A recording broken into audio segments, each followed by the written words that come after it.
BJP ক্ষমতায় না আসলে বাংলাদেশি মোল্লাদের মসিহা মমতা বেগমের দৌলতে পশ্চিমবঙ্গ ভারত থেকে আলাদা হয়ে বাংলাদেশে মিশে যেত।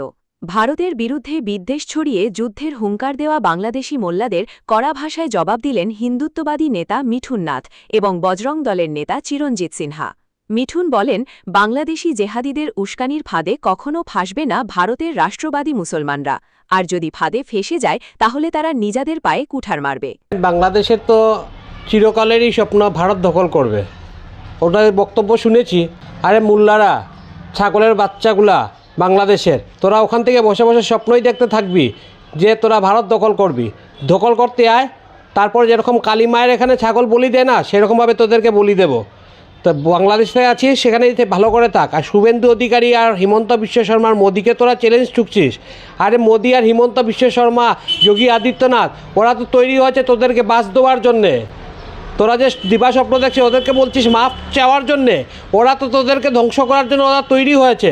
তাই বেশি কথা বলিস না, বাংলাদেশে বসে বসে দম থাকলে যদি পারিস তাহলে ভারতবর্ষে আয়।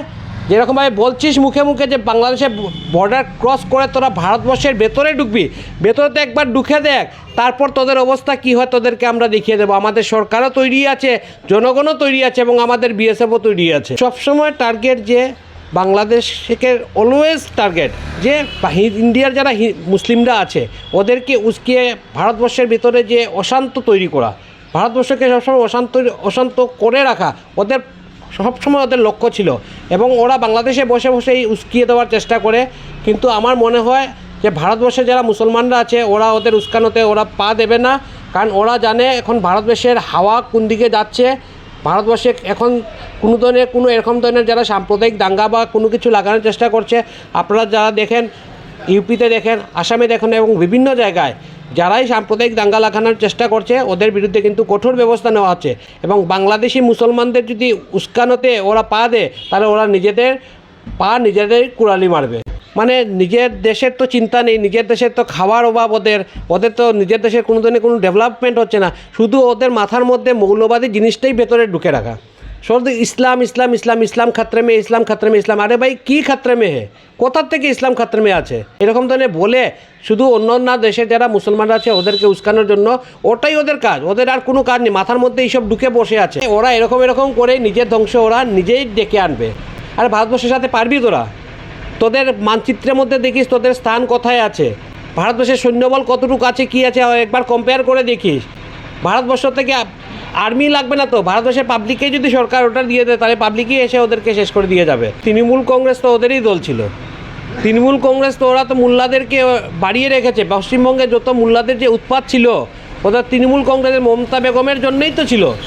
মমতা বেগম তো ওদেরকে আশ্রয় দিয়ে রেখেছিল। বাংলাদেশ থেকে আসার পর আধার কার্ড থেকে শুরু করে যত ধরনের কার্ড, সব ধরনের সুরক্ষা মমতা বেগম দিয়ে গেছে এতদিন ধরে। যখন মমতা বেগমের পতন হয়ে গেল ওরা বিভ্রান্ত হয়ে গেছে, ওদের কাছে আর কোনো পায়ের নিচে মাটি দেখছে না, তাই ওরা বিভ্রান্ত হয়ে এইসব ধরনের ওরা বক্তব্য দিচ্ছে। মমতা তো অর্ধেক পাকিস্তানি, অর্ধেক বাংলাদেশি। মমতা নিজের কিছু আছে নাকি? ও তো শুধু নামে মাত্রই শুধু ভারতবর্ষের জন্য আছে। এবং পশ্চিমবঙ্গে যদি আরও আগামী যদি 5 বছর থাকতো তাহলে পশ্চিমবঙ্গ বাংলাদেশ হয়ে যেত। এ ধরনের বিষয় এবার প্রথম নয়। আপনি বিগত কিছুদিন পূর্বে দেখুন দীপু দাস, এর আগে দুর্গা প্রতিমা ভাঙচুর এবং বিভিন্নভাবে যে জিহাদি কার্যকলাপ, জিহাদ কাকে বলে এটা বাংলাদেশের জিহাদি অর্গানাইজেশন, মৌলবাদী অর্গানাইজেশন তা স্পষ্ট দেখিয়ে দিয়েছে। এবং ওরা কিছুদিন পূর্বে বলে 5 মিনিটের জন্য পুলিশ প্রশাসনকে সময় দেওয়ার জন্য হিন্দুদের অস্তিত্ব দেখিয়ে দেবে, 7 সিস্টার দখল করে নেবে। এখন বলছে ভারতবর্ষের 7 সিস্টারকে আলাদা ছিন্ন বিচ্ছিন্ন করে দেবে। যত দিন পর্যন্ত ভারতবর্ষে বজরং দলের মতন হিন্দুত্ববাদী অর্গানাইজেশন আছে, আমরাও ভারত সরকারের কাছে সময় খুঁজি যে আমাদেরকেও সময় দেওয়া হোক, অথবা ওনারা একটা অ্যাকশন হোক। এগুলো দেখুন সমাজকে এবং দেশকে ভাঙার চেষ্টা।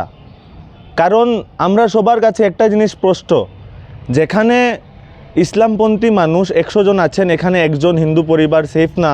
আর যেখানে হিন্দু পরিবার 100 জন আছে, এখানে ইসলামিক একজন মানুষ সেফ।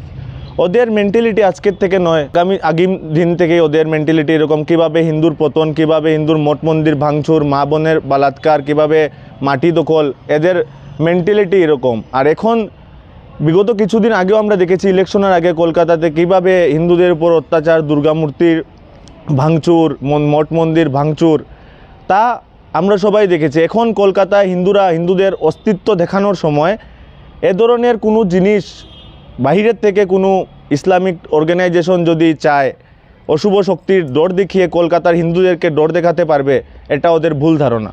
বাংলাদেশের পিছনে পাকিস্তান এবং বিভিন্ন ইসলামিক অর্গানাইজেশন, আমরা জানি 50টা উপর ইসলামিক অর্গানাইজেশন যা বাংলাদেশে হিন্দুদের বিরুদ্ধে, পুরা ভারতবর্ষের হিন্দুদের বিরুদ্ধে কাজ করে চলছে। ভারত সরকারের কাছে অনুরোধ, 10 মিনিটের জন্য বর্ডার খুলে দেওয়া হোক, আমরা আমাদের হিন্দুদের অস্তিত্ব দেখিয়ে দেব বাংলাদেশের মতন কাপুরুষ নাপুংসক দলদেরকে।